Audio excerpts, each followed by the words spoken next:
Ayo. Assalamualaikum warahmatullahi wabarakatuh. Waalaikumsalam warahmatullahi wabarakatuh. Alhamdulillah di pagi yang cerah ini kita melanjutkan agenda kita yakni lesan mesra. Gunanya untuk apa? Sebenarnya nggak ada gunanya kita gabut. Untuk mengisi keluangan waktu kita buat video. Kan lumayan nanti ada viewernya, nanti kita itu bisa dapat action. Aslinya begitu. Kalau masalah ilmu kita itu sangat minim ilmu. Jadi ya mohon bantuan melihat saja, nggak usah didengarkan ilmunya. Tapi untuk kali ini berbeda. Kita mengundang narasumber kita dan insya Allah beliau ada sedikit ilmu. Jadi kan lumayan daripada kita berdua kemarin ya. Oh iya, kita berdua kemarin lu belum perkenalan ternyata. Iya. Ya. Mau nggak perkenalan dulu? Sekarang kita kenalan sekarang dulu ya. Iya. Oke, jadi nama saya Maftuh. Saya asli dari Gresik. Di sini saya ikut sama Pak Rizal untuk diajak membuat konten lesehan mesra.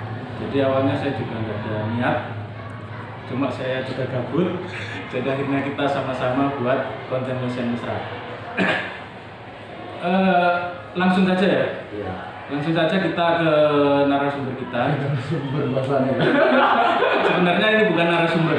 Ini lebih tepatnya adalah teman kita, gitu ya. Dari jauh. Cuma Dari jauh. Dari jauh. Dari Jambi. Dari Al Jambi. Inayah. Dari Jambi Al Inayah. Iya. Dari Pondok Pesantren Jambi Al Inayah. Ya, dari Pondok Pesantren Al Inayah di Jambi. Nah, namanya kemarin kan gini. Iki orang kali ini aja. Nah, kemarin kita kan tetap lesan mesra dan konsepnya kan nyantai sambil ngopi. Nah, ngopi itu kan ngomong no perkara ilmu, ngobrol perkara ilmu. Nah, nanti ada materi ilmunya sedikit tapi. Dan pemateri kita nanti Pak Syarif Abdurrahman ini akan menambah ilmu kita meskipun sedikit ya ilmu. Karena memang beliau ini lumayan terkenal lah, karena pernah diundang Metro, bukan karena prestasi, tapi karena memang dia ingin eksis saja. Nah, kali ini gimana ini Pak Maftuh? Membahas apa ini Pak Syarif ini? Kalau kita sandra ini gimana? Membahas apa? Ini rencananya kita mau bahas ini Pak Syarif. nah gimana ya Terkait dengan pesantren. Kita masih di ruang lingkup pesantren. Pesantren, santri, kemudian alumni. Kita langsung saja ke poin ya. oh iya Topiknya ini adalah santri itu harus kaya atau tidak? oh gitu ya kalau santri harus kaya atau tidak itu ya saya memiliki mazhab yang santri itu harus mandiri secara intelektual, mandiri secara ekonomi. Itu dulu fondasi. Kalau saya saya diajarin oleh Abah Kiai Muhammad Rifai Abdullah, pengasuh Al Inayah, bahwa kita harus mandiri secara ekonomi.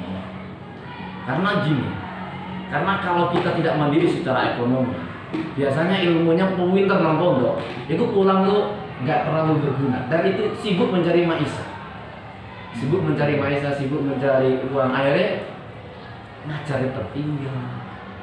Konsepnya sederhana aja ya sebenarnya. Kita bisa ngajar dengan ikhlas, bisa ngajar dengan santai, bisa mengamalkan, nggak ikut dakwah kemana-mana. Kalau ekonomi kita tuh sudah tertata, atau dalam arti setidaknya kita sudah memiliki uang atau memiliki harta. Kalau kita tidak memiliki harta, biasanya saya nggak tahu juga. Ngajar itu buat digaji enggak, nanti bagaimana? Saya membaca di Al-Quran, juga saya mengikuti beberapa kajian bahwa sebenarnya harta itu di Al-Quran dibahasakan dengan khair. Selama ini kan bahwa harta itu membuat orang berjerumus, harta itu adalah jelek, bukan hartanya yang jelek, tapi orangnya. Soalnya harta itu di dalam Al-Quran, ini ya, surat wa innahu lihubbil khairi lasyadid. Nah, kalian pernah dengar nggak ini? Wa innahu lihubbil khairi lasyadid. Dan sesungguhnya dia sangat bakhil karena cinta kepada harta. Khair di sini dimaknai oleh harta. Berarti khair harta itu sebenarnya bagus dong. Yang jelek itu orangnya. Berarti kan gini. Jadi kaya itu baik. Nah, jadi kaya itu baik. Yang jelek itu berarti kan orangnya. Dia cinta harta sehingga dia lupa Tuhan. Ini yang jelek. Kan kalau dia memiliki harta tapi dia ingat Tuhan, itu kan baik. Bayangkan aja bagaimana dulu Mbah Wahab itu menjual mobil, menggadaikan, Mbah Hasim Sari menjual kuda untuk beli kitab. Itu kan harus ada uang di dalam perjuangan. Jadi kerangka saya itu begini ya, Pak Mantu dan Pak Rijal. Ada mandiri intelektual, mandiri secara ekonomi. Karena masih kalau di Indonesia tuh kita tuh oke lah teman-teman, bagus ya. Kita harus bekal yang paling utama itu adalah takwa. Oke. Tapi kita tafsir takwa ini yang bagaimana? Takwa itu takut kepada Allah, nanti takutnya itu ketika nggak ada uang, itu nggak ngajar. Ketika nggak ada uang, itu nggak mau. Berarti takwanya nih belum mateng nih, betul ya? Belum mateng. Nah, gitu kira-kira ya Allah. Kalau menurut pandangan saya mencoba beda. Iya. Sama Pak Syarif. Itu begini, tadi kan harta bermakna khair tergantung ya orangnya, bukan hartanya tapi orangnya ya. Tapi itu gini, kan ada kayak abdunya laibu walahu. Ya, abdunya itu kan termasuk emas. Kalau statementnya Pak Syarif gitu, berarti kan anak kata mau mondok atau mau belajar itu kan harus kayak gini baru bisa belajar. Nah, itu terlalu lama lah. Jadi ya gini, kalau ingin mencari ilmu ya cari ilmu saja. Kalau menurut pandangan saya gitu. Jadi kita nggak usah tersibukkan mencari dunia dulu yang banyak, kemudian mencari ilmu. Itu kalau kita sempat. Kalau kita sudah usaha ternyata nggak kaya, kita nggak mencari ilmu gitu loh. Gimana dulu kan? Jadi harus ada yang harus kaya dulu baru mencari ilmu, ada yang mencari ilmu dulu untuk kaya. Sebenarnya gimana? bukan begitu konsepnya. Sebenarnya bukan begitu Pak Rijal konsepnya. Konsepnya begini. Konsepnya itu adalah bahwa di dalam kita proses mencari ilmu itu kita juga ajarkan bahwa harta itu tidak jelek. Bahwa kamu menjadi kaya itu tidak jelek. Kamu menjadi orang yang berkecukupan itu tidak jelek. Karena begini, kebanyakan ya teman-teman saya itu tidak mau berusaha atau tidak mau ngoyo-ngoyo dalam berusaha. Dia udah cukup, gajinya 2 juta per bulan udah cukup gitu loh. Dan dia merasa nyaman, tidak mau nambah-nambah lagi. Jadi pagi tidur dan lain-lainnya itu sama lain. Nah, ini menurut saya bagaimana orang yang belajar itu juga disampaikan, karena tempat belajar itu adalah tempat yang paling bagus untuk menyampaikan ideologi, menyampaikan pemikiran itu di belajar. Maka doktrinisasi itu yang paling bagus di lembaga pendidikan. Maka kita sampaikan, anak-anak, santri-santri, ada 2 yang kamu harus pikirkan. Pertama, mandiri secara intelektual, kedua mandiri secara harta. Nah, tetapi kerangkanya bagaimana? Orang-orang ini dia diberikan ilmu dasar, ya, diajarkan ilmu keikhlasan, ilmu sabar. Habis itu mereka diajarkan juga berusaha. Maka kalau sampai Alina ya di Jambi itu teman-teman diajarin berusaha, yang sekolah kelas akhir itu diajarin berusaha. Karena nanti biar ilmunya ini nggak hilang loh, gitu loh. Jadi bukan kaya dulu, tapi belajar enggak, maksudnya mereka ini pas posisi belajar juga diajarkan, diberi pemikiran bahwa kaya itu.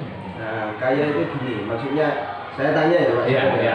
Maksudnya kaya itu gimana? Nah, menurut Pak Syarif tadi kan ada orang gajinya 2 juta berarti, terus dia nggak ngoyo lagi kan gitu tadi. Nah, kalau dia dengan uang 2 juta cukup dan merasa kaya, apa salahnya? Terus kalau dia tidur nggak cari lagi kan terserah dia, berarti dia sudah kaya gitu.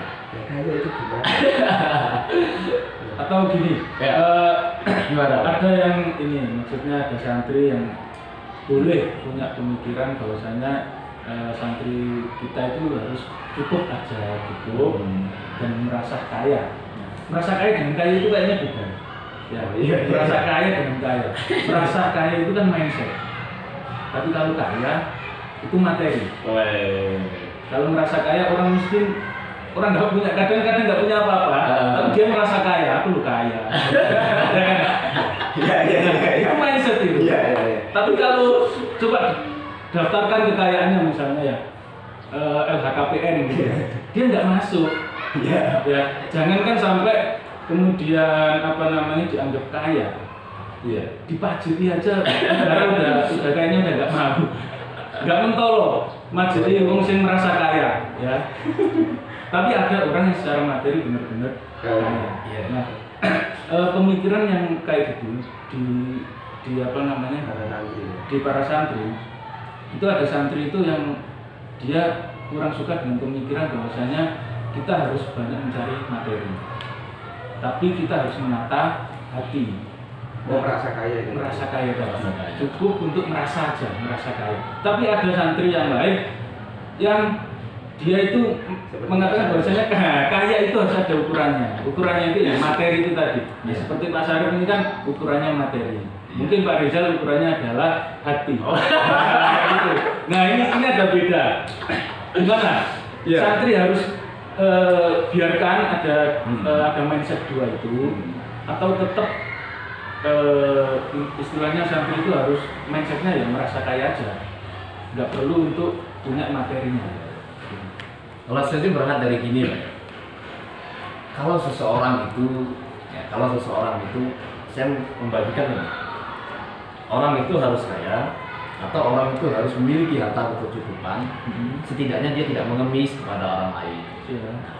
Siapa yang harus bekerja keras untuk agar dia tidak mengemis, agar dia bisa memberikan manfaat kepada orang lain. Misal gini, kita haji butuh uang, ya. Kita sebentar kalau sedekah 10 Muharram butuh uang, dan itu kan sedekahnya butuh uang. Nah, tetapi kalau bagi orang yang sudah tidak khawatir dia itu lapar, tidak khawatir dia itu dihina apa enggak, orang yang sudah sampai pada makom, dia sudah tidak butuh lagi materi-materi. Bagi saya monggo. Tapi gini, ketika dia lapar dia nggak marah, dia nggak memarahi, dia mencuri, dia memarahi temannya, tidak marahi apa-apa. Ketika dia tidak punya harta, dia tidak mencuri. Ketika dia bajunya nggak bagus, bajunya itu saja, dia tidak marah. Kalau orang sampai pada makom ini, sampai derajat ini, ya silakan dia meninggalkan pekerjaan. Berarti kan dia tidak bekerja lagi, dia tidak mencari uang dengan ngoyo, dengan syarat kalau dia ketika dia tidak bekerja, ketika dia hidup dengan pilihan dia tidak ada unsur merugikan orang lain atau unsur sambat kepada orang lain. Ini kadang-kadang enggak. Ya, actingnya itu dia aku ingin sederhana. Tapi ketika anaknya sakit, merepotkan orang banyak, pinjam uang kemana-mana. Ya, ketika dia tidak digaji, bahkan ketika dia ngaji, uang gajinya kurang 50.000 aja, bendahara didedesi. Nah ini maksud saya, berarti kan kalau orang seperti ini dia harus bekerja karena dia masih butuh uang, dia masih ingin hidup enak, masih menganggap bahwa makan ayam itu enak, tidak ada bedanya antara makan ayam dengan makan terong. Nah kalau orang sudah pada makam ini, dia tiap hari makan ikan teri, tidak ada bedanya dengan makan ayam. Dia tidur di lantai, tidur di karpet, tidak ada bedanya tidur di hotel. Dia menikmati suasananya, dia mati ya dia senang aja.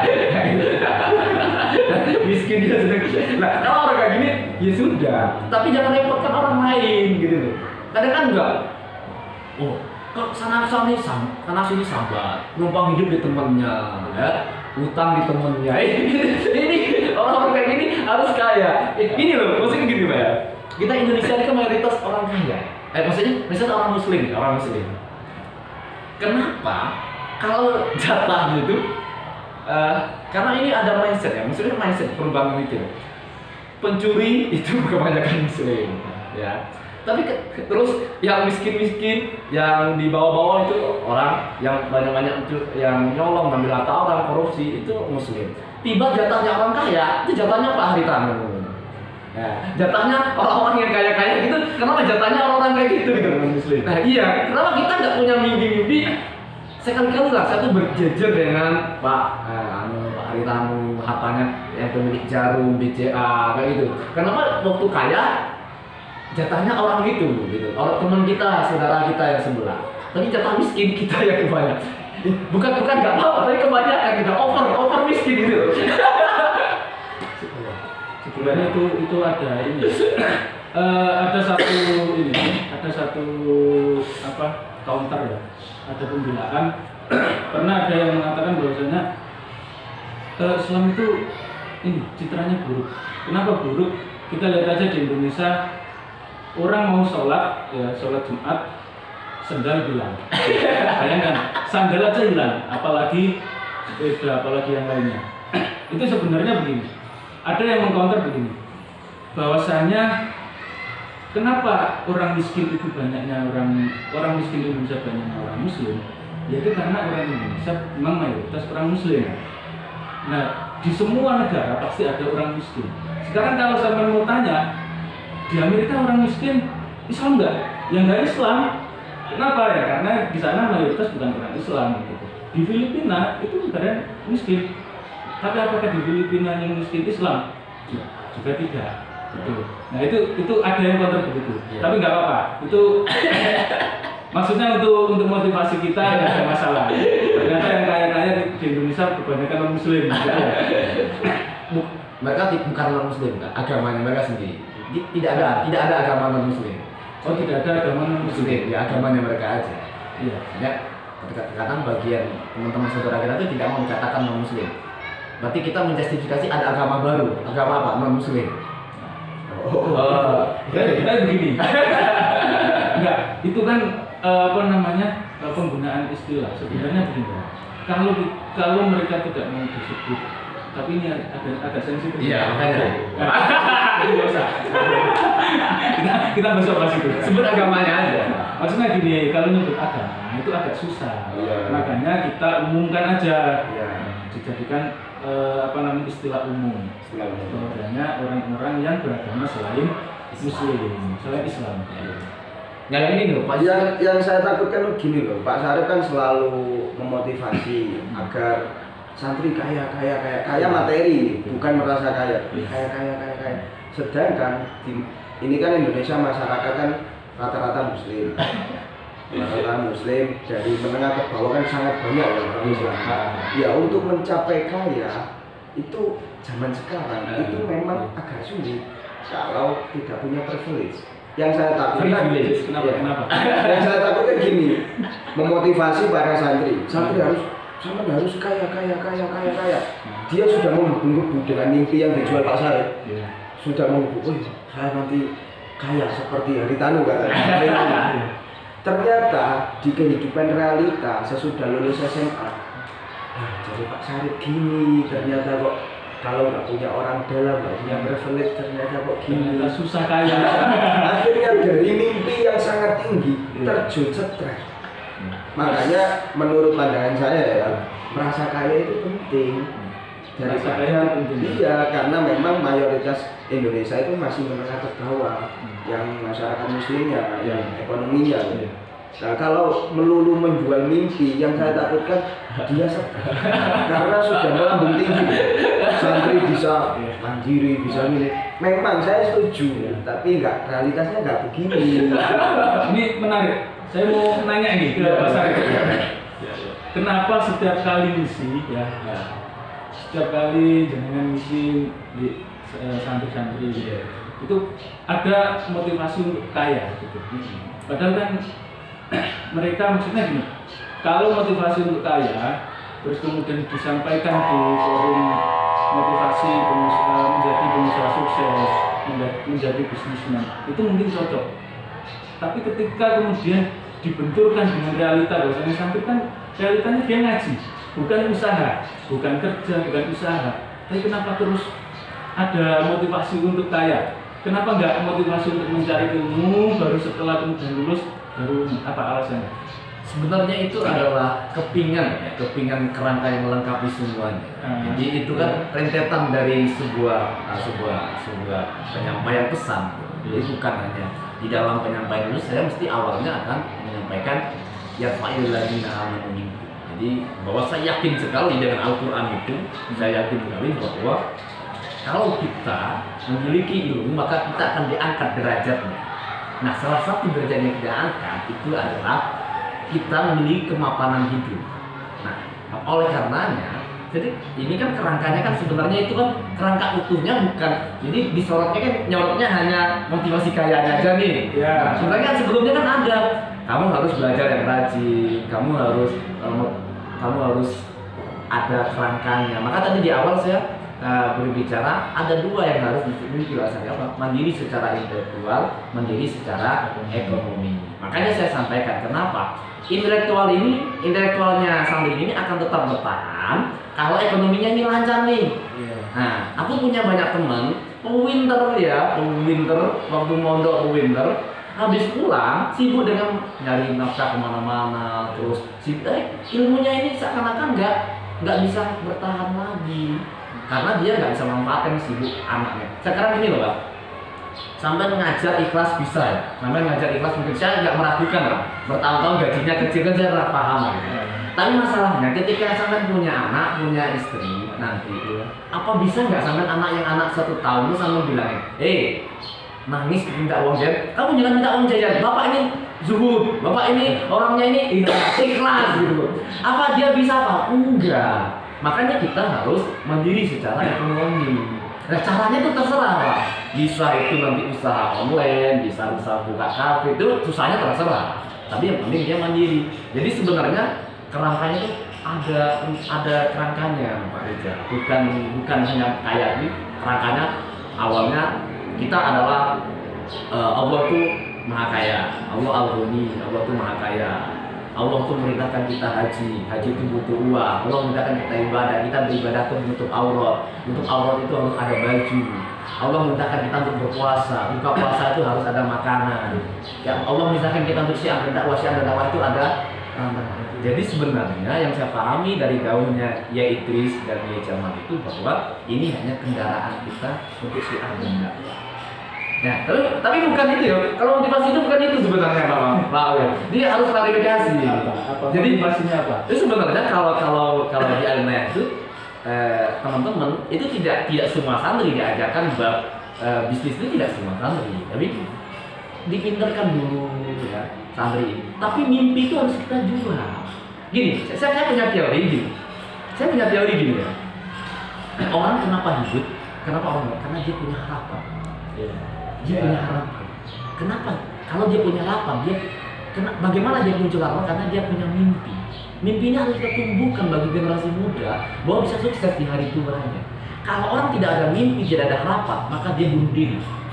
Kenapa anak-anak itu masuk ke sini ke pondok ini kan, masuk ke sini? Karena mereka ada harapan bahwa di sini bisa minterkan. Kalau mereka nggak ada harapan, mereka akan bodoh. Harus ada mimpi yang kita mau jual apa, Pak?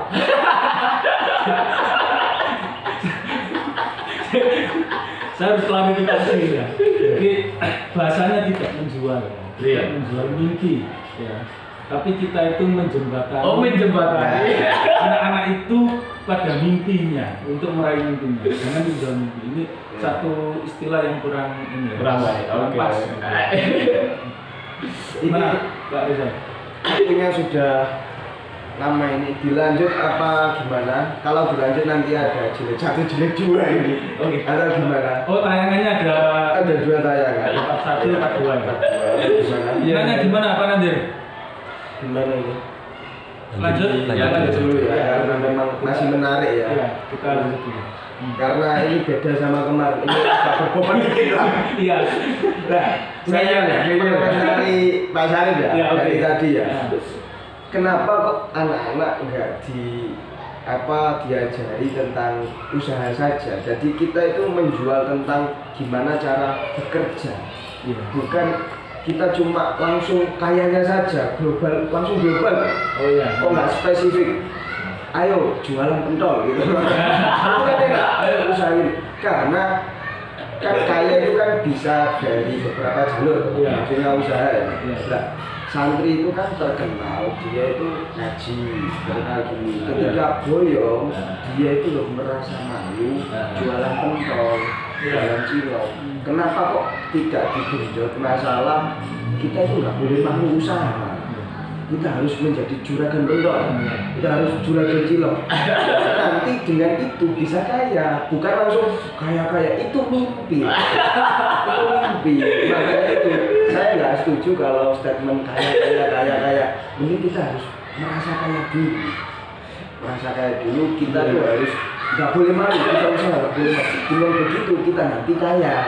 Gitu. Jadi intinya ini ya, berarti bukan kita itu menjual ini ya, menjual kaya itu ibaratnya destinasinya ya, Iya. tujuan kita, bukan menjual tujuannya, tapi memberikan pengarahan, menjelaskan bagaimana mencapai tujuan itu. Nah. Itu yang penting. Jadi tidak menjual surga Pak Sarip, Ya. tapi bagaimana untuk bisa Meraih surga.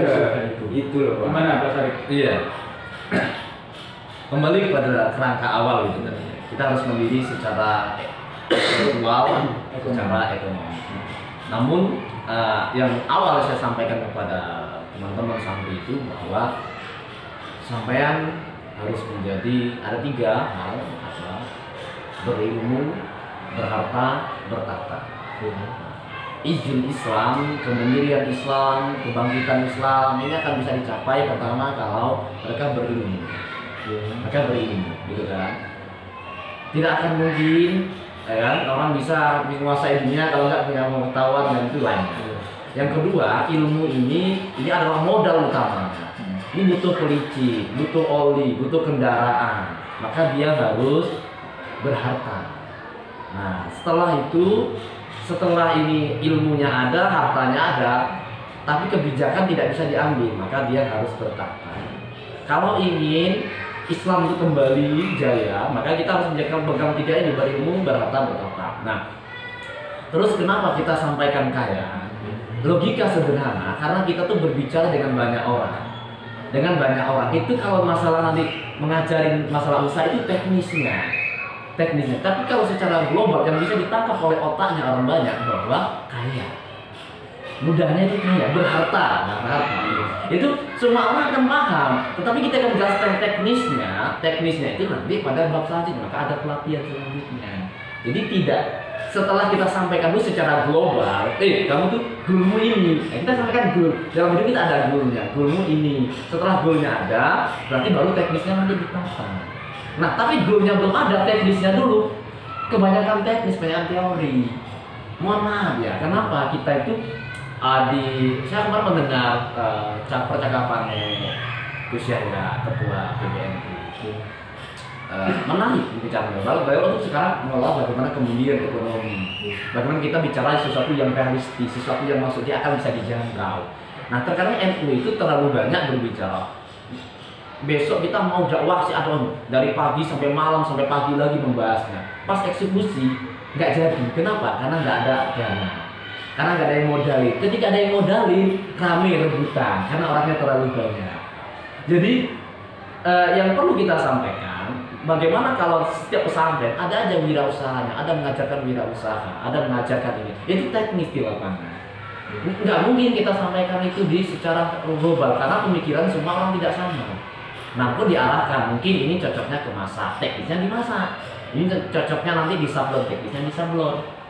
Nah, kecil saja sebenarnya. Kalau pondok itu mau mandiri, sebenarnya mudah sekali. Gini, saya diajarkan oleh Bu Solah, Kiai Salahuddin Wahid pengasuh dulu. Bagaimana pesantren itu harus mandiri secara ekonomi, secara SDM, sumber daya manusia ekonomi mandiri, ekonominya mandiri. Bagaimana? Pertama, koperasinya yang ada di pondok itu kita kelola dengan baik. Kita pisahkan mananya uang syariah pondok, mana uangnya yang disumbangkan untuk pengasuh, mana uang yang untuk koperasi. Ini harus dipisahkan. Pondok Nahdlatul Ummah Mojokerto itu 1 tahun koperasinya itu sampai 5 miliar uangnya. Nah, kalau koperasinya aja kita kelola dengan baik, ya, tidak dicampurkan. Sekarang kita nggak jelas nih.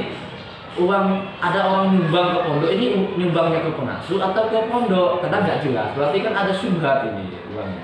Nah, kalau nanti uang koperasi pondok, ya itu kan, terus teman-teman itu jahit baju, ada baju seragam, nah itu dipegang sama pondok. Persediaan kasur dipegang sama pondok, ya, ada catering dipegang oleh pondok. Bayangkan kalau satu pondok kalau ditemuin itu mulai seragam semua dipegang oleh pondok, catering dipegang oleh pondok.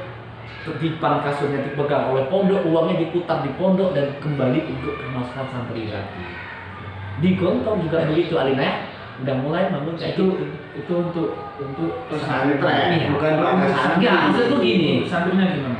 Tadi kan inilah cara kita teknis mengajarkan mereka untuk berusaha. Siapa yang ditempatkan di sana adalah santri senior.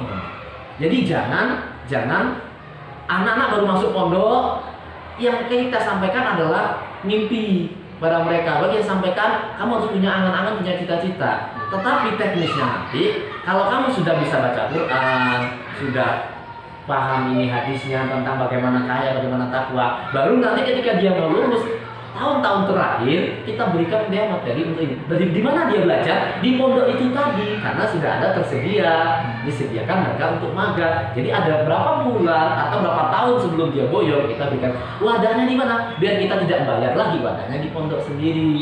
Jadi mereka di tempat bagian ada yang perempuan jahit, ada yang bagian mengolah sampah, ada yang bagian koperasi, ada bagian sablon. Ini adalah teknisnya.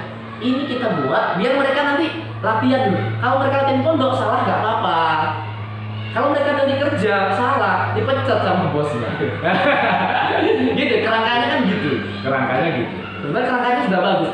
Prakteknya aja harus dipisahkan uang pondok sama uang pengasuh, uang usaha di mana itu dipisahkan. Banyak banget sebenarnya yang kita bisa ajarkan kepada mereka. Jadi secara teknis gitu. Mungkin teman-teman nanti bisa main lah ke pesantren Alina ya. Main pesantren di Jambi. Nanti Rizal kita kirim ke sana Untuk belajar ngelola. Berarti kan intinya kalau kita flashback kembali ke awal tadi, berarti orang itu harus mencari ilmu dulu, baru kita mencari harta. Kalau tadi kan statementnya kita kaya, lalu kita nanti ngajinya air, kan gitu sih ya. Berarti kan ngajinya dulu. Itu ranahnya tadi kan untuk kita ya, untuk kita yang sudah dewasa. Berarti gini, untuk kita yang sudah mengajar, orang yang sudah lulus, itu akan tenang ngaji. Karena apa diajarin? Ngajarnya. Iya, ngajarnya. Juga ngaji Pak. Ketika kalau di Taman Bekasi kan ada Yai Jamal ngaji malam Selasa. Nah, kalau orang punya harta dia bisa ngaji. Kalau orang yang masih kerja ke orang lain dia harus ikut orang lain kan. Nah, kalau Kiai saya Yai Jamaluddin Ahmad itu mengajarkan ketika aku ngisi kajian, ngisi materi, ngisi ceramah di mana-mana, harus ada uang di kantong. Harus ada uang di kantong. Entah itu berapa, 1.500.000 itu ada berapa. Katanya beliau, nek aujo Arab sang, jangan harap-harap pemberian dari orang lain. Setidaknya ketika kamu nggak disambung nih, kamu masih bisa pulang. Begitu beliau ajarkan ke kita. Sampai kan. Jadi menurut saya ini kan pengajaran. Berarti di rumahmu ini harus ekonomimu harus aman gitu ya setidaknya. Setidaknya kan begitu ya. Nah, ini yang harus kita kantong itu. Tapi hari ini uangnya nggak tambah, ada di dompet. Kan biar saya nggak dibayar itu loh. Podcast di sini kan. Itu pencitraan saja. Iya, benar. Gimana berarti ini kesimpulannya ini dari obrolan pagi ini?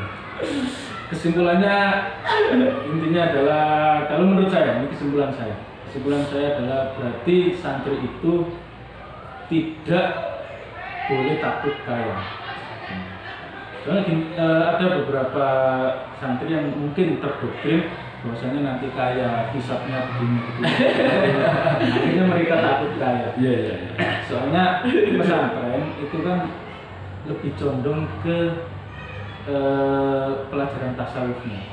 Nah, di situ kan menata hati yang harus zuhud dan sebagainya, yang mungkin itu yang membuat banyak santri-santri merasa takut untuk jadi kaya. Tapi sebenarnya kan itu perkara karena salah pahamnya aja mungkin ya, memahami tentang zuhud. Kalau misalnya paham betul tentang zuhud, mungkin kita boleh kaya kan? Ya. Nah ini yang banyak santri itu karena sudah terdoktrin bahwasanya nanti bakal hisapnya itu yang membuat kemudian mereka itu takut untuk kaya. Nah jadi ada santri yang boleh seperti itu, tapi ada santri yang juga boleh kaya dan itu juga harus ya. Karena Ini mau kesimpulan atau masih lanjut? Kesimpulan saja. Kesimpulan. Oke. Sebenarnya saya itu ada pertanyaan satu lagi sebenarnya. Iya, nggak apa-apa. Lanjut saja. Ya Ini bebas. nanti dipotong-potong. Iya. Pertanyaan saya itu gini. Tadi ada beberapa beberapa statement bahwasanya cukup itu boleh. Gitu. Kita Majiso. kayak dua-duanya di situ. Karena dua-duanya ternyata membolehkan bahwasanya ketika ada mindset ya yang penting kan cukup dan kita nggak mengharapkan sesuatu yang lain, kita sudah mandiri itu cukup. Padahal kan hidup untuk diri sendiri itu kan sebenarnya bukan cukup ya. Maksudnya kenapa kita nggak berpikir kita harus menghidupi orang, kita harus menghidupi tetangga kita yang tidak mampu, kita harus menghidupi banyak saudara-saudara kita muslim yang tidak mampu. Artinya cukup aja itu sebenarnya bukan pencapaian yang harusnya kita jadikan target, tapi lebih dari itu. Nah ini gimana menurut sampean berdua? Majiso dulu. Kalau menurut saya itu paradoks. Ketika kita berharap kaya banget ya, Iya. nanti kita bisa menolong orang miskin. Itu misalnya kita doa ya Allah, saya ingin kaya supaya saya bisa membantu orang-orang yang miskin, orang muslim yang miskin. Iya. Itu sama saja kita ingin kaya tapi ingin memiskinkan orang. Gitu. Iya. Mengapa kok saya berstatement cukup untuk diri sendiri? Iya. Karena supaya yang lain juga cukup. Saya nggak usah membantu loh, masyarakat cukup, gitu loh. Tapi kalau kita, ya Allah saya ingin menghajikan orang lain, itu kan berarti kan sama saja kita mendoakan orang lain loh nggak mampu haji harus melalui kita, kan paradoks. Iya. Jadi kadang-kala itu kita itu egois, Pak. Kayak misalnya Pak Sarif ini ya, Iya. tadi kan gitu, itu egois banget loh. Yang mana? Yang statement apa? Statement ingin membantu orang-orang, Iya. itu kan sama saja menganggap orang Islam nggak mandiri, gitu loh. Makanya saya berstatement, saya ingin berkecukupan diri sendiri saja. Yang lain ya urusannya yang lain. Saya ya yakin Islam itu bisa mandiri kalau mindset orang Islam itu benar, bisa memahami tentang zuhud tadi. Iya. Itu begitu. Tapi nggak tahu menurut pandangan Pak Sarif gimana. Pak Sarif benar. Kayaknya ada Jelas. Nah. Jadi kenapa saya tuh ingin membantu orang lain? Sebenarnya bukan karena saya ingin membantu, tapi karena saya mengamalkan ajaran agama saya yang saya yakini. Ya kan karena kita kan sama. kenapa harus statement Saya seakan-akan kita ini bukan Islam. Kan Dia bilang penafsiran kita kan berbeda. Oh, gitu. Jadi bahwa saya bagaimana Allah memerintahkan kita 10 Muharram itu banyak sedekah. Nabi Muhammad memerintahkan kita sedekah. Maka saya motivasinya adalah karena ini ada perintahnya dari Nabi, ada contohnya dari Nabi untuk memberikan bantuan kepada anak yatim. Nah kalau suatu hari anak yatim itu tidak ada lagi, kan tidak mungkin juga. Tidak mungkin juga. Jadi ada anak yatim itu mesti ada. Pasti ada. Nah berarti kan saya membantu ini bukan karena saya mengharapkan dia itu miskin atau tidak, tapi saya sebenarnya membantu dia karena ini ada tuntunan dari Rasulullah saja sebenarnya. Kalau Rasulullah tidak mengatakan itu, pun saya tidak punya kewajiban untuk ke sana. Jadi sebenarnya motivasi saya itu lebih pada hanya mengamalkan aja, mengamalkan perintahnya Tuhan, mengamalkan perintahnya Nabi. Bukti saya itu cinta kepada Tuhan, berarti bukti saya cinta kepada Tuhan, cinta kepada Nabi. Saya melakukan apa yang dia sukai, apa yang dia perintahkan. Jadi makanya begitu sebenarnya. Jadi kerangkanya bukan ingin kamu miskin, tapi rangkanya ini aku pengabdianku pada Tuhanku, gitu, pada Tuhanku. Jadi aku ada orang butuh bantuan, banyak ya orang-orang tuh pinjam uang tuh nggak balik itu banyak. Gak banyak mereka tuh pinjam uang mas, besok minggu tak ganti, oke, gitu. Tak kasih nggak balik. Nah ketika dia tidak balik uang yang saya pinjamkan, nah ada pertama perintahnya diceritakan dalam perintahnya Nabi itu lebih baik orang itu adalah orang yang mengutangi kan, oke, itu perintahnya pertama. Tapi ketika orang itu nggak bisa membayar, ya nggak apa-apa. Tetapi nanti nek gak gede-gede, nek gede-gede yo itu hitungannya ya jangan dibiasakan. Akhirnya nanti dia kan nanti ada meremehkan ya, ada meremehkan. Kalau 10 juta utang nggak dibayar kan, berarti ada unsur meremehkan ini, ditagih nggak bayar. Nah, harus ada perhitungan yang lain. Bagi saya itu, saya membantu orang itu murni karena ini adalah bukti cintaku kepada Tuhanku dan bukti cintaku kepada Nabi. Itu aja sebenarnya. Kalau menurut pandangan saya ini alibi. Alibi. Ya, mencintai Rasul kan banyak jalurnya ya. Kenapa kok dengan begitu kayak itu saja jalurnya itu membantu anak yatim? Gitu saya kok kayak cuma segitu saja jalurnya. Lah kok nggak dirubah mindsetnya gini misalnya. Saya ingin kaya. Misalnya adalah saya ingin kaya kemudian dakwah ke orang non Islam. Supaya orang-orang tertarik.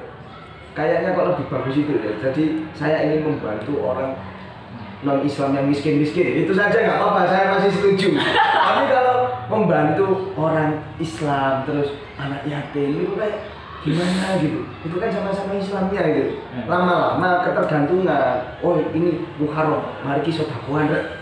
Lah, anak yang miskin nanti ku tergantungan sama orang kaya. Gitu loh. Kan bahaya. Benar. Ya, itu Ternyata ngawur. sebenarnya itu hampir sama sebenarnya. Ya nggak sih? Kan gini, ini tadi utang supaya mereka itu istilahnya kita itu harus kaya supaya tidak hutang. Nah ini juga harus kaya supaya tidak ketergantungan. Sama. Ya enggak? Ada titik temunya. Enggak. Ada titik temunya sebenarnya. Iya, sebenarnya ada titik temunya gitu. Seperti kajiannya Cak Nur Kholis Majid, titik temu ya. Ada titik temunya. Enggak, ini nembaknya itu karena di umat Islamnya. Iya. Kan tadi kan bahas tentang berkecukupan. Iya. Berkecukupan. Saya menganggap berkecukupan ya diri sendiri. Kalau Pak Sarip kan lebih melebar supaya membantu orang lain. Dan saya itu nggak setujunya di wilayah itu. Berarti maksudnya nggak setuju ketika ada niatan untuk membantu orang lain. Iya, karena itu paradoks, sama saja mendoakan orang lain miskin supaya kita membantu. Iya. Itu nggak setujunya wilayah itu. Ini agak dalam sebenarnya. Tapi kalau saya menyimpulkan kayak gini loh. Ini kenyataannya sama seperti yang Pak Sarip tadi sampaikan. Biasanya kenyataan anak yatim piatu itu juga nggak akan hilang. Gitu ya. Maksudnya orang miskin itu juga tidak akan hilang. Iya. Itu realitanya seperti itu. Iya juga. Iya. Tapi ya nggak usah didoakan juga. Apa ya? Jelas ada gitu. Iya. Perkara pasti lah. Ya. Intinya pokoknya gitu ya. Ya. Mungkin istilahnya diganti Pak ya. Iya. Membuka lapangan pekerjaan untuk orang tidak mampu. Nah, bukan lapangan pekerjaan. Tapi kan mendoakan mereka nggak mampu. Dia belum Iya kan? dia belum pernah kerja, dia membuka pekerjaan, memberikan pekerjaan. Gini saja membuka lapangan pekerjaan untuk jihad melawan orang kafir. Jangan punya pemikiran kayak gitu gimana? Wah ini mau perang juga, bahaya. Kok bisa? Bahwasanya itu adalah paradoks. Niatan membantu orang lain, niatan membantu saudara sama muslim itu justru bahaya. Kenapa? Kok ada pikiran kayak gitu? Iya. Pikiran yang agak nyeleneh ya sebenarnya. Nabi Muhammad aja nggak senyeleneh itu. Lihatnya Nabi Muhammad pernah doa kaya. Enggak. Tapi beliau kaya. Iya. Kita bisa menyimpulkan bahwasanya beliau kalau ingin doa kaya, misalnya kan Nabi bilang ini, ya Allah saya ingin kaya, kan jelas langsung kaya. Berarti sama saja memiskinkan sahabat-sahabat yang lain gitu. Supaya nanti saya bisa membantu sahabat saya. Nah, sama saja mendoakan yang lain miskin. Tapi ada cerita bahwasanya Nabi Muhammad juga ini ya, tidak mau ketika orang itu meninggal dunia, kemudian hartanya itu diserahkan ke Baitul Mal semuanya, karena itu bakalan ahli warisnya nanti miskin. Artinya Muhammad juga menyuruh untuk kita itu paling nggak punya. Nah itu gimana? Maksudnya Muhammad kan menyuruh juga ada sama harus menolong, harus ini kayak gitu. Apakah suruhan Nabi Muhammad itu kemudian jadi paradoks? Ya enggak. Nah, gimana? Kan itu agak aneh. Ketika niatan baik kemudian dijadikan dianggap sebagai paradoks. Ya, karena Skeptis dulu. iya.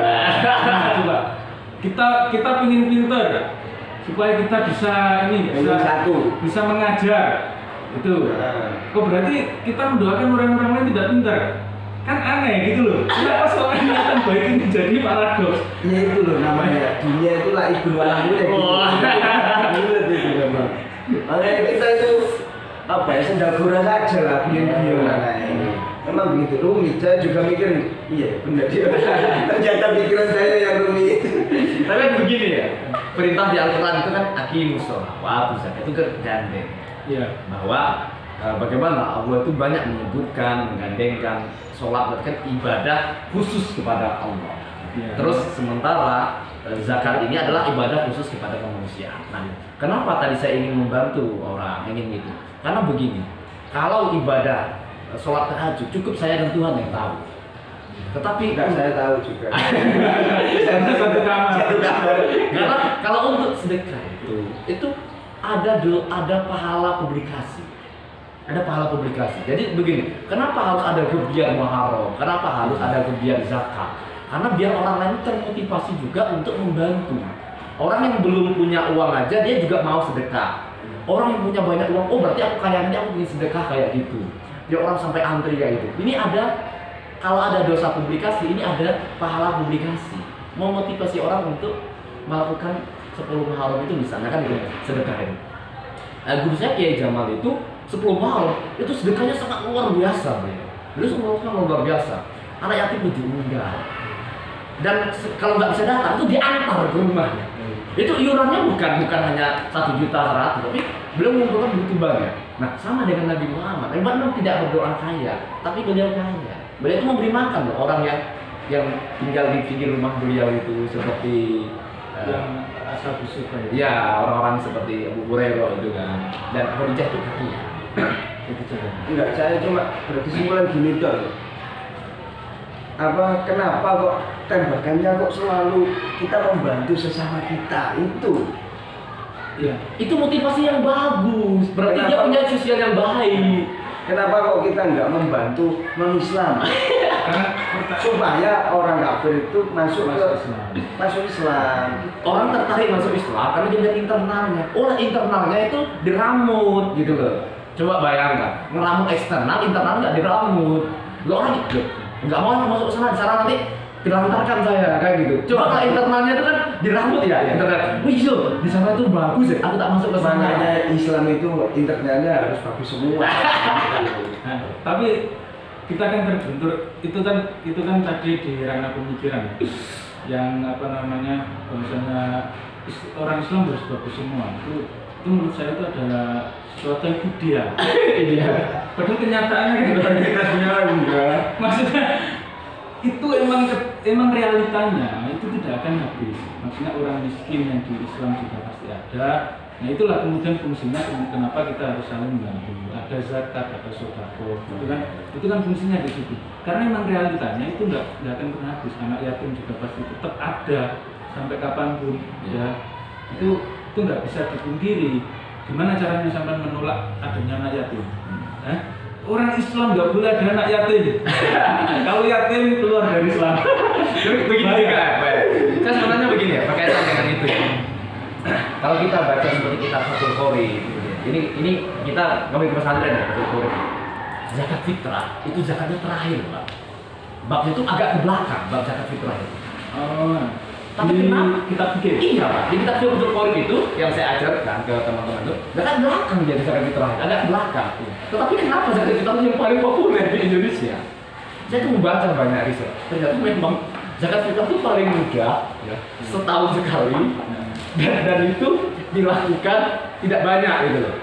Nah pada saat Indonesia itu pada era sulit-sulit kayak gitu dulu, hidup masih susah, masih dijajah, kita masih miskin. Yang bisa diamalkan adalah zakat fitrah. Karena setahun sekali itu tidak banyak dan itu bisa. Sementara ada zakat itu, kalau di awal-awal itu ada zakat ibil, ada zakat zuru, zakat tambang. Nah, Islam membahas begini segitu detailnya tentang zakat ini, tentang zakat tambang, zakat tanaman. Berarti penting nih bagi Islam nih, penting banget berbagi gitu loh maksud saya. Makanya tadi membantu sesama itu penting banget. Zakat itu babnya bahas banyak. Cuma masalahnya kalau kita di pondok itu belum sampai bab zakat sudah boyong duluan. Akhirnya banyaknya babnya bab sholat, bab najis, susu suci itu yang banyak dibahas. Sampai bab zakat nggak memahami secara detail, akhirnya boyong. Buat nikah boyong. Nggak terlalu termotivasi. Coba bayangkan. Oh berarti, wah aku pengen ngamalkan ilmu bab tambang lah. Aku tak buka tambang emas. Aku pengen ngamalin bab zuru. Oh berarti aku tak buat usaha, buat tanaman banyak gitu, buat nandur apa. Bayangkan. Nah kalau di Malang itu kan banyak, ada jeruk, ada apel, terus ada yang lain. Nah itu kan kalau kita nanti berkaca dengan Syafi'i sulit juga zakatnya ini. Maka kita harus berkaca dengan mazhab yang lain bagaimana ini bisa dizakatkan. Kenapa sih? Karena di Syafi'i ditentukan yang dizakati itu apa saja sudah ditentukan. Oh, nah kayak gitu. Cukup makanan pokok. Nah itu sudah ditentukan, beberapa itu sudah ditentukan kayak gitu. Nah maka kita coba bayangkan Pak ya, ada kayak ayam boiler. Banyak orang itu kan zakatnya kan nggak masuk zakatnya ayam boiler nih. Ayam boiler gitu. Ayam putih itu. Padahal zakatnya sampai 12.000. Coba. Nah, kita ambil yang lain. Bagi saya kita tuh harus terbuka berbagi itu, bab kaya, bab itu kita harus agama kita mengajarkan itu secara lengkap, secara rinci. Bahwa diajar di fikihnya ada, di itunya di ajaran Islamnya juga ada. Tapi bagaimana kita kok jarang membahas tentang hal ini? Kenapa kita tidak masuk ke arah sana? Nah, kalau apalagi kita lihat di Australia ya, memang kultur kita tuh kultur kita di Indonesia mungkin ini menghindari zakat juga nggak tahu ya, punya sapi itu nggak banyak gitu ya, nggak banyak gitu ya, punya kambing pun nggak banyak, ada 5 nanti dijual, ada 5 saya nggak tahu ini kulturnya kayak gini gimana ya, Menghindari zakat. Saya nggak tahu. Karena dulu ada doktrin dari supaya hidupnya. Tapi coba lihat di Australia ya, satu lapangan itu mereka bagaimana sayurnya kayak gitu. Itu bagi saya negara ini akan separuh dari permasalahan negara selesai kalau umat Islamnya selesai. Maksudnya ini, secara ekonomi selesai, secara intelektual selesai, maka Indonesia separuh dari masalah Indonesia ini selesai menurut saya. Apa yang kita debatkan tiap hari di TV itu? Ini kita debatkan apa? Utang negara, ekonomi, pajak. Ini kita kalau tahu ya, zakat Indonesia itu adalah negara yang dermawan se-Indonesia dan filantropi itu laris di sini. Coba Indonesia itu negara yang dermawan di dunia dan wadah-wadah filantropi seperti amil zakat itu banyak sekali di Indonesia.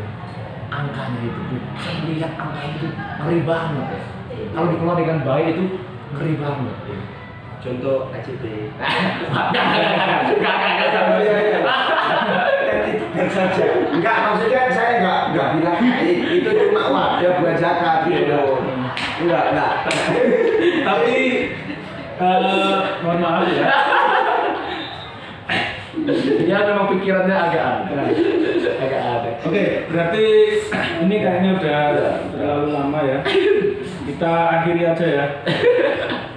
Pertama kita mau ini aja konfirmasi terakhir. Berarti santri itu harus Mandiri. harus kaya secara materi atau cukup merasa kaya aja. Nah, itu bisa dua-duanya, bisa merasa kaya tapi juga kaya, ya. Merasa kaya terus menerima posisi sugih itu loh. Itu bahaya ya? Itu keren. Tapi bahaya loh. Nanti dia sombong ya, aku sugih. Ngono. Ya apa urusan? Banyak loh sekarang itu ya. Aku sugih. Enggak, maksudnya merasa kaya untuk dirinya sendiri. Enggak untuk gitu. Omongkan terhadap orang lain. Ya, ini perlu dicatat ya. Merasa kaya untuk dirinya sendiri, bukan kemudian dipamerkan ke orang lain. Ya. Itu. Jadi santri boleh pilih mau kaya beneran secara materi atau cukup merasa kaya secara batinianya, ya secara hatinya dia merasa kaya. Pokoknya jangan sampai merepotkan orang lain lah ketika dia merasa kaya tapi nggak punya materi. Jangan sampai merepotkan orang lain karena dia sendiri sudah mencukupi dirinya sendiri. Nggak tertarik sama apapun. Berarti pokoknya intinya catatan kakinya banyak ini.